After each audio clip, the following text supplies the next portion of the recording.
All right, step number 2 for our Kickstart is our training plan. So we need 3 components to make a good training plan. So number 1, it's got to be effective. Number 2, it's got to fit your schedule. And number 3, it's got to be one that you can love. All right, so let's get into it. Number 1, effective. So for our training plan to be effective, there are 4 things we need to get out of it. So number 1, resistance training. Number 2 is volume. Number 3 is frequency, and number 4 is intensity. So I'll give you a quick rundown of each one of those. So resistance training just means we're using weights or body weight exercises, machines, or resistance bands. So that's what resistance is, some form of restricting force. Number 2 is volume. So we must do enough training and enough reps and enough sets to be effective enough to actually break down our muscles and burn enough calories. Number 3 is frequency. We got to do that enough times over the course of a week or X many days in order to actually, again, see enough breakdown of the muscle and burning enough calories to reach our goals. The number 4 is intensity, right? So the exercise that we're doing needs to be enough weight, and we need to be pushing enough that it's actually effective, right? It's actually effective at breaking down the muscle and burning enough calories. So that's what intensity is. Okay, so that's component number 1, effectiveness. And then number 2, we said is fitting your schedule, right? So we got to plan how are we going to work out enough times in a week that we can actually fit into our schedule. So I'll quickly go over this, just quick summary, and you can read the full procedure down below. So step number 1, we're looking for open time slots in your current schedule.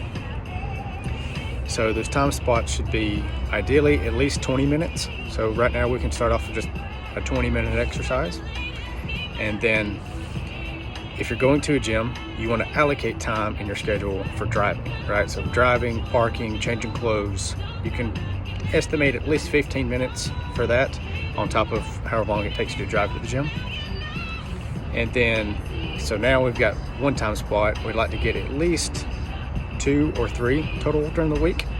So you can look for ideally times that could be the same every week. Even better if it's the same time every day, right? So it's the same time, so you get a consistent routine of when you're going to exercise. But that's less important. We're just looking for a 20-minute time block during the week or more. So we're looking for times that are not likely to be interrupted, right? So that way it's less likely that something is going to come up at that time. So some examples could be first thing in the morning when you wake up, and you wake up 15 minutes earlier, and that's when you get it in. Or maybe during your lunch break, or right after work, like immediately after, or maybe at nighttime, shortly before bed. But in general, mornings are the best. So actually put this into your schedule, right? So whether it's a phone calendar, or you set an alarm, or you have a hard planner, paper planner, email calendar, or any combination, we want to write it down and have this planned out for the week. And the last thing, commit, right? So when your alarms go off, your planner says, hey, it's time to exercise, you're committed. This is what we're going to do, right? Just remember, showing up is the hardest part. After that, it's all downhill. It gets better from there.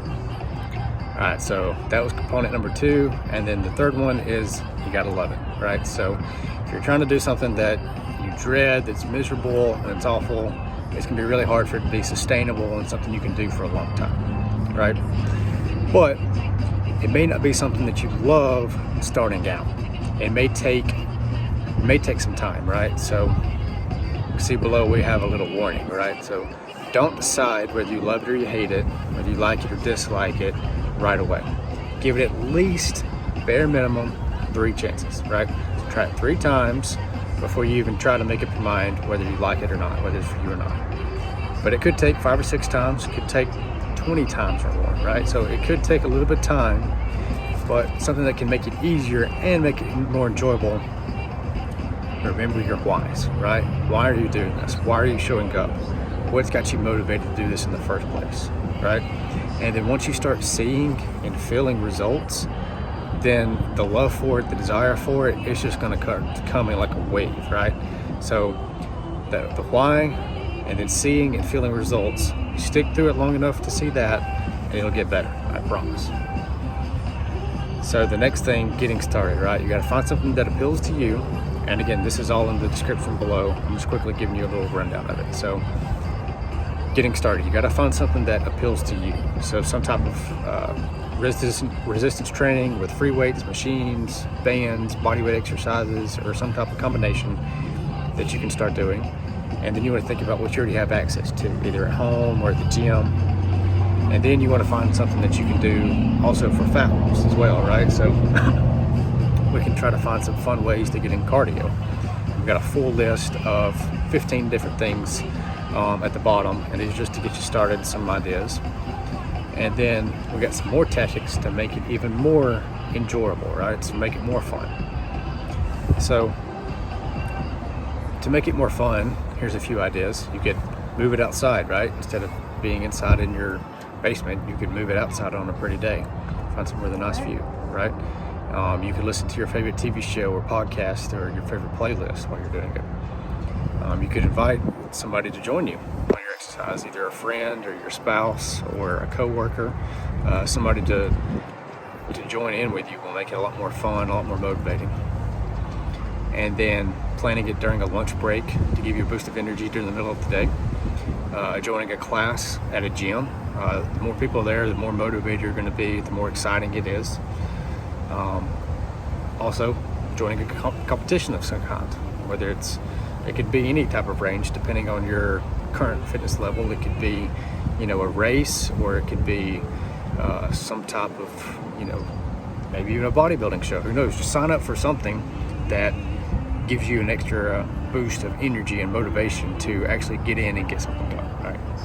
And these are just some ideas to make it more fun if you choose to do it. So obviously there's only so much we can get done in this little mini course, right? But if a done for you training plan that's customized to your personal preferences, your schedule, your goals, your needs, if that's of interest to you, that's something that I help people with every single day. So if you want to learn more about crafting your perfect training plan, there's a button down below. Go smash that button and you'll learn more about it.